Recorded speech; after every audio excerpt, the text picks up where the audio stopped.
Let's do it. All right, so we got a new director's take today. It says director's take, talking tanks, okay, and upcoming hero balance changes. Hey, everyone.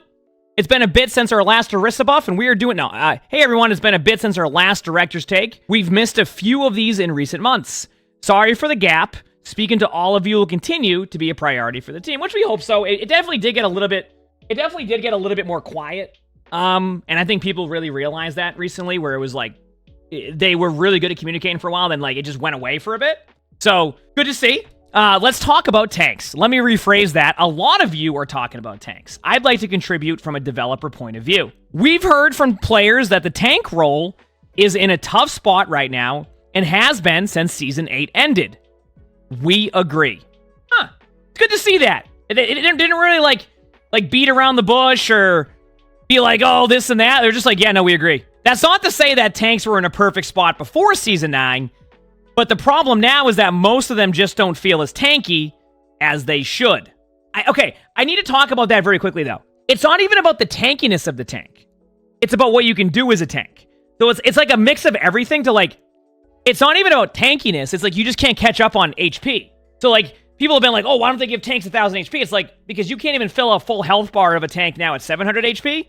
Never mind 1,000 HP. It's more of like, you just can't do much on tank because you constantly are getting DPS passive. Now you have Farah who's just like doing massive splash damage. So it's like, it's a lot of it just like, you can still be tanky, but you just can't do anything. You just don't feel like you're doing anything. And you feel like you have no control over fights because you can't, but then you talk on the flip side of that, without the DPS passive, and you've seen it as a tank, you can't solidify a kill if you don't have a DPS passive. So, and I'll keep reading on, don't worry. And one thing I've talked about a little bit with tanking on this too is that they've really tried to shift away from having it be a teamwork aspect game. They talk about how Overwatch 2 at its core will be teamwork, but they want to give players more individuality on how they play and give them more opportunity to make plays. And in the DPS and support role, they've done that. But then the tank role, they went the opposite direction and made tanks so reliant on their teammates that it's created this, we want you to play it this way, but we have tanks in a different version of that. Does that make sense? You get what I'm saying? So like, while they've shifted the game to having the DPS and the supports have more individual playstyle plays, the tank is so reliant on their teammates that if their teammates aren't helping them, it doesn't matter. And now it's become like most players have to do that. I'm just kind of giving like context of that. I do want to reiterate this. I have personally enjoyed more tank play in Season 11. I've been talking about that for now. I think the Sojourn change helped. But point I'm making is that that's why tank is feeling frustrating, is because like everything else has moved forward with what they're doing with Overwatch 2, while tank is like, oh yeah, by the way, you still need to rely on your DPS to at least shoot them once so you can have a follow-up, a limb, etc. Anyway, little side note there.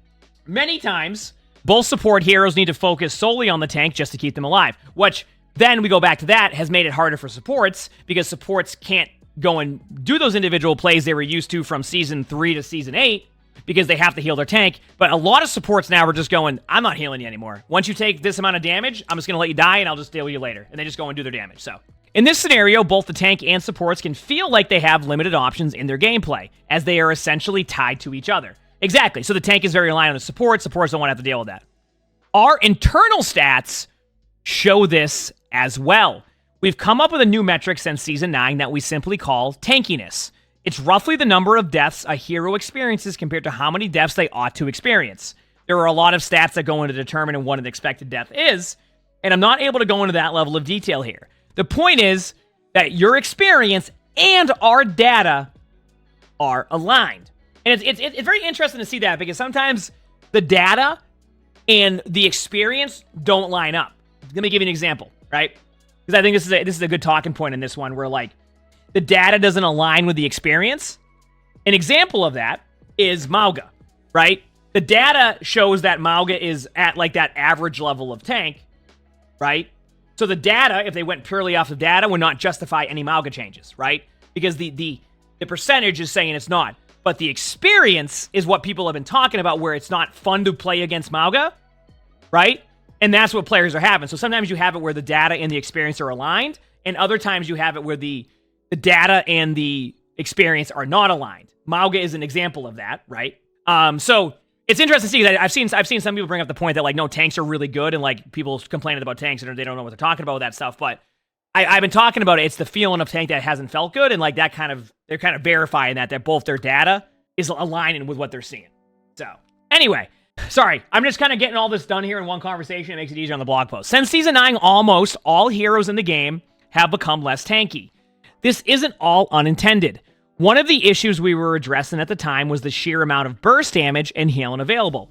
However, most tanks, excluding Ball, who was roughly the same, moved a lot further than heroes in other roles. Recent changes, like the headshot damage reduction on tanks, had some effect on this, but it's still under where we'd like it to be. Once again, this goes back to the problem in general where they have like this DPS passive that is connected to every single hero, but like a hero like Tracer is going to get way more benefit from that and have to do way less. So like, I think it's like one of those things where you're just constantly going to be at 20% less healing on your tank. So of course that like even when you do the headshot damage reduction on tanks, which you can feel it a little bit when you get spammed out, even with the headshot damage reduction on tanks, there's still healing reduction, and then you can't heal your tank back up. See what I'm saying? Anyway, we still like many of the game-wide changes that were implemented over the last few seasons. The projectile size increase, the headshot damage and knockback reduction on tanks, and the passive health regeneration on all heroes. This might be a hot take or not, but I agree. I've talked about how, while tank has felt a lot worse, I think overall other people have been able to enjoy the gameplay in different roles. Many people have just enjoyed the way it was. I mean, Season 9's numbers didn't lie on that either. Season 9 was one of the most popular seasons they've had, if not the most popular in Overwatch 2. Maybe outside of the launch of Overwatch 2 at the beginning there, right? However, what we're currently discussing is whether the path forward from here should be centered around broad systemic changes or per hero changes. I think that's the way to do it, right there. I highlighted on my mouse, per hero changes, right? Because if you do what you did with the DPS passive, where you make it so every hero has the DPS passive, then it's like clearly some heroes will benefit more from that while others won't, right?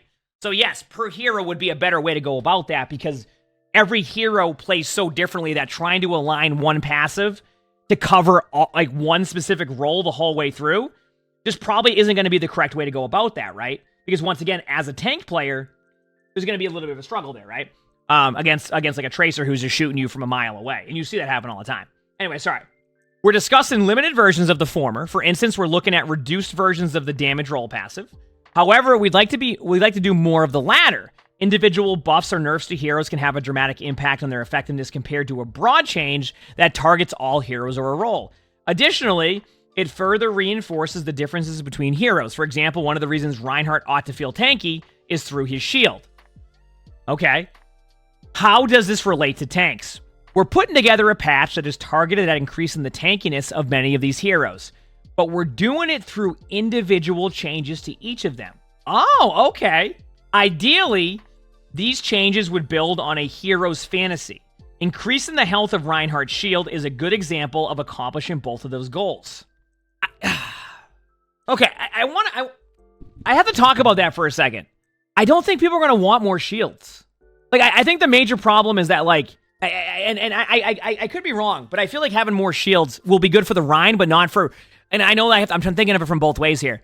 I just want to, just a little side note to this. And I have no problem with Rein getting buffs and doing this. And you said Rein's shield's a little weak. They really wanted to stray away from shields being a big part of it. And one of the things that frustrated a lot of players was like this rotation of having to get through stuff, right? And we saw that in Overwatch 1, where obviously there was 2 tanks at the time, so you had more shields, but like a player hates the idea of having to get through this rotation. Like even right now, trying to get through a 1200 shield sometimes can be tough if your whole team isn't committed to it. So like there's like a loop you have to go through as a DPS or a support here, where like you have to damage the shield, do your damage, and then the shield's back up, rinse and repeat, right? It's not going to be a bad thing. I'm just like, I almost feel like they need to take Rein and bring Rein in the direction of like as an Overwatch 2 tank and not as an Overwatch 1 tank, right? I don't know. It's just a little side note to that. I'm sure it'll be fine, and it's just more I'm just talking about like I don't know if that will end up being the right side of it, but I'm also okay with them going down these individual changes. And the thing is like I look at this as more of an overall like philosophy shift. In the sense that, like, even if the Reinhardt shield is good or bad, at the very least, they're starting to make these more, like, individual-based goals for each tank, rather than try to just, like, solve that issue with just one passive. Does that make sense? So, I'll kind of sit on, like, a bit neutral on that with the Rein shield thing that they're mentioning, because I think it can benefit. I've talked about it before. A lot of players, like, in metal ranks, they like having a Rein because they can play behind a Rein shield, right? That's the play style that is, like, a very chill, very safe play style that you can play behind your Rein. So this could actually be good in some areas, right? So I have to look at it not only from like a top 500 point of view, I have to look at it from a bronze point of view, right? Because if I don't do that, then I'm never going to be able to see the game from, like, I need to see the game from different multiple points of view, because then I'm just going to sit here and come up with these ideas that are only going to benefit either me or a very small part of, like, Overwatch, when in reality, I want to see it benefit everybody in Overwatch, right? So that's why, like, I'm going to stay neutral on this part of it and be like, okay, I want to see where this goes, and then we can reevaluate this.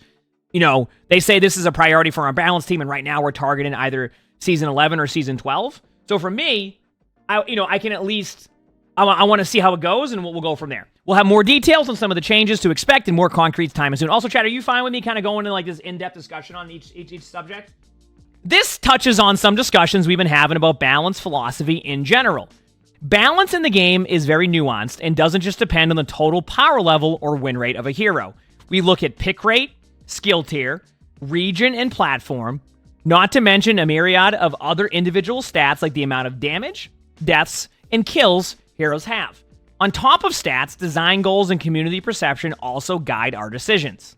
Oh no, they said community perception. Oh, streamers.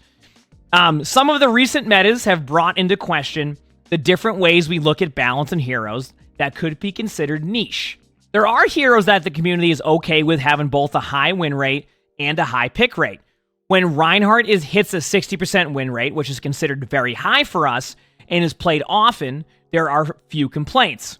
When a hero like Roadhog does this, he recently topped out at around 54%, the community reacts differently.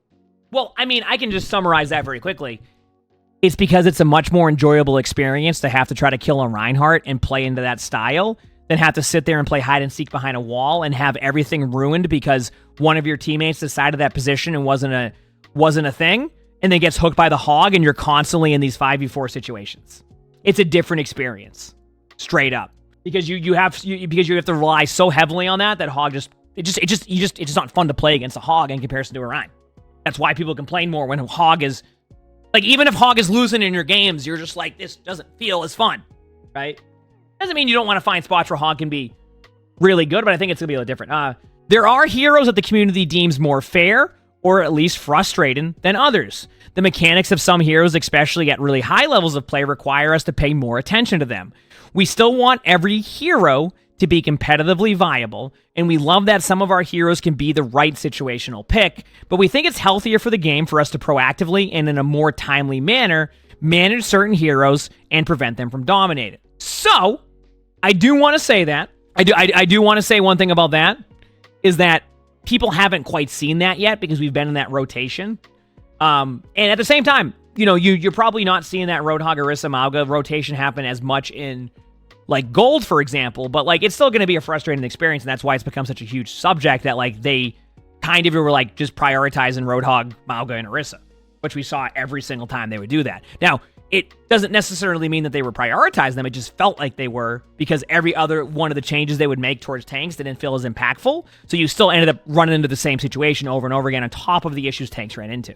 In that vein, where is balance in the first few days of Season 11? On the tank side, there is no standout winner.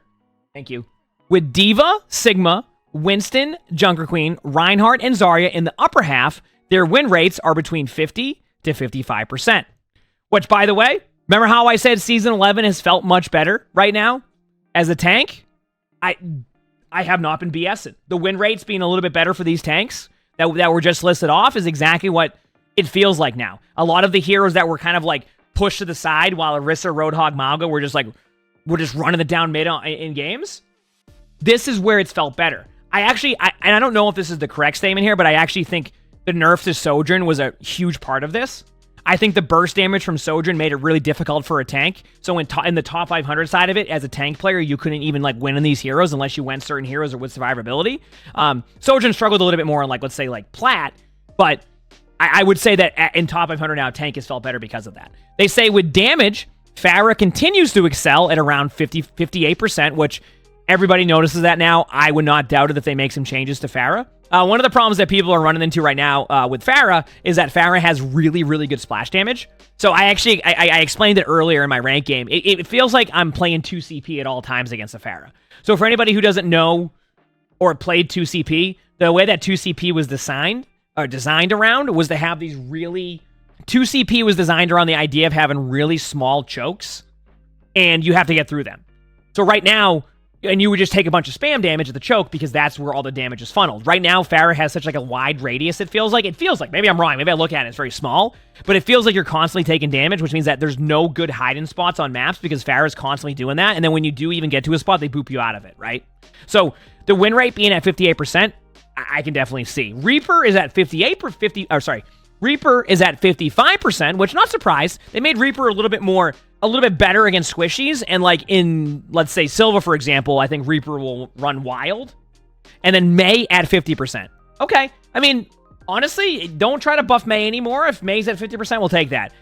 They have risen, and Sojourn has dramatically fallen around 44%, which means, by the way, chat, there is a chance that with all these changes they talk about, they also do buff Sojourn, because we know that anytime they mention the win rate at that part, they go and overbuff that hero. So don't be surprised to see Sojourn get massively buffed if the win rate continues to drop. It happens a lot, where like a hero will get nerfed heavily and then they'll come back with like a buff that makes that hero even better than they were before. So don't be surprised to at some point see that happen. I'm not saying it will, but also don't be surprised to see like massive Sojourn buffs at some point. And supports are relatively stable, with a Yari being the biggest mover, rising a few percentage points to 55%. Yeah, it makes sense. The pylon is more valuable to teammates. You get your ult a little bit quicker. You can still do the damage. You can off-angle. So I'm not surprised to see that. And a Yari has a better version of Pulse Bomb. That's what I say every time. The ultimate is so good. That's it for this week. We should have another Director's Take out in a few weeks' time. Until then, have an amazing Season 11, and let's make a great game. Good, informative blog. Talked about details, backed up some things that I think people really wanted to learn about. And I'm excited to see where they're going with their next tank changes. Hopefully this next one hits and people like it. So...